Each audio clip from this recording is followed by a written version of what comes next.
Before the break, we asked our audience the question, did Whitney Houston's life and music impact you? And here's how they voted. There's a reason why this girl was always at the top of the charts. Almost 80% said yes. And for our TV viewers, send us your answers to the addresses on screen. And we'd love to hear your views. Well, our next guest is a Canadian R&B singer-songwriter who says Whitney Houston was instrumental in her life. Jully Black is a multiple Juno Award winner and has performed all over the world, including the 2010 Vancouver Olympic Games. And for the Queen, Jully, thanks for being here. Great to have you here. Thank you, Lena. Great. Wow, and all of that career began for you. Immigrant, single mom, 9 siblings, and the church gospel choir? Dundas Street Church of God. Little girl, really observing my sisters sing in the choir and didn't really know that that was my calling until one day I got the opportunity to sing Oh, It Is Jesus. And I was about 7 years old, and after that, before there was an American Idol, there was church competitions. And they sent Jully all over for teen talent and all types of talent, so. Wow. Yeah. Okay, because like your role model, Whitney, that's how she started also. You have said very publicly in the press, without Whitney Houston, there would be no Jully Black. Why? Well, I say that because especially being in Canada, listening to radio and not seeing visible faces that look like myself or sounded like me in R&B and soul, Whitney was the only one who made it through the airwaves. And we didn't see color. We just heard the sound. I didn't get to hear Aretha or Gladys Knight or a lot of the soul greats, even Etta James, who I love, but Whitney was always there. Her voice it just crossed all boundaries, cross-cultural, cross-race, crossed everything. And she crossed your faith path. Tell me about that, because you knew she's kind of like you. You grew up in a church home. She grew up in a church home. Tell me how her faith impacted you.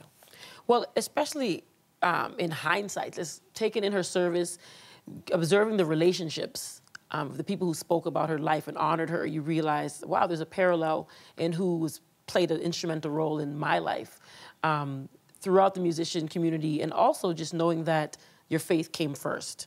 You went to the throne and not to the phone, first and foremost.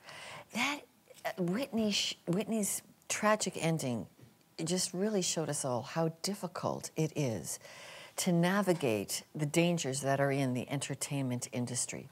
How have you reconciled this with, she's a role model to you, but the incredible pitfalls that came with the world of drugs and alcohol?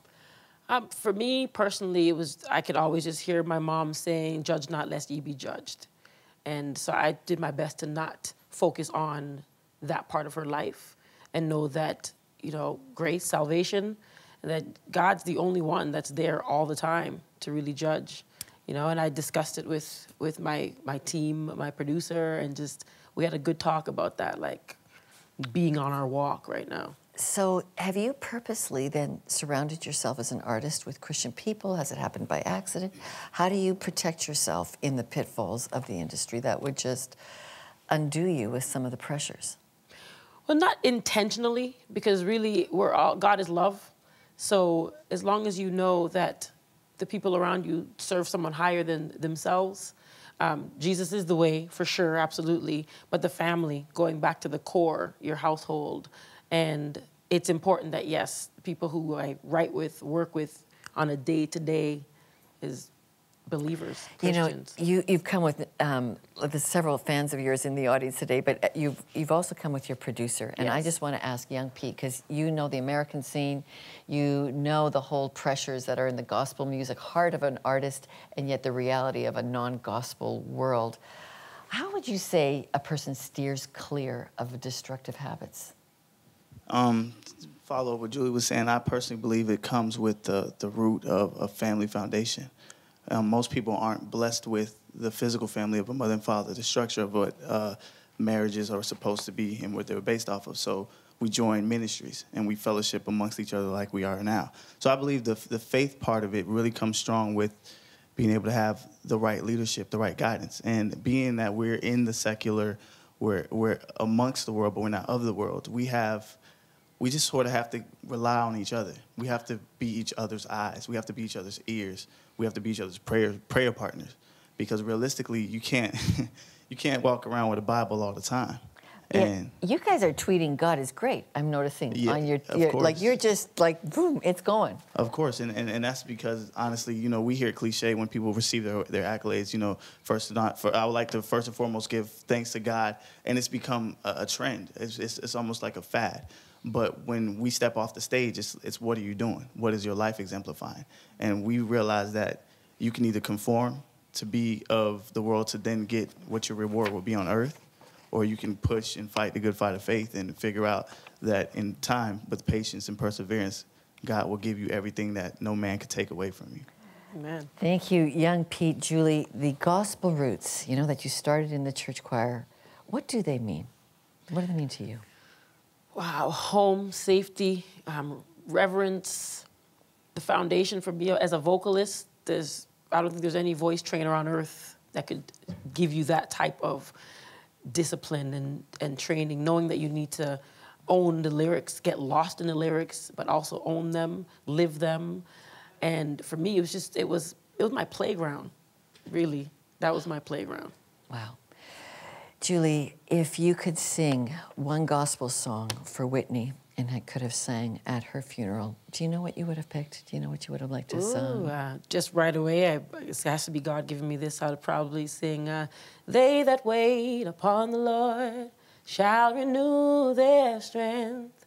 They shall mount up with wings as an eagle. They shall run and not get weary. They shall walk and not faint. Teach me, Lord, to wait. Hey, Julie Black, everybody. Thank you, Julie Black. Thank you. Thank you, Julie. Thank you, thank you. Okay, now it's time to find out what you think. Have you ever been affected spiritually by music? Yes or no? Please send us your answers by phone, email, Facebook, and Twitter, or leave us a video message on our website. I'd love to know what you think, so be part of this conversation.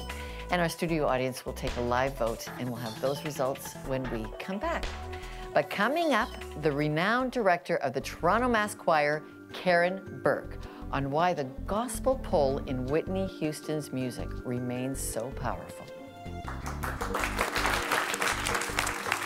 That was great. So what I know about her is that she loved the Lord. And if there was a grace that carried her all the way through, it was the same grace that carried her home.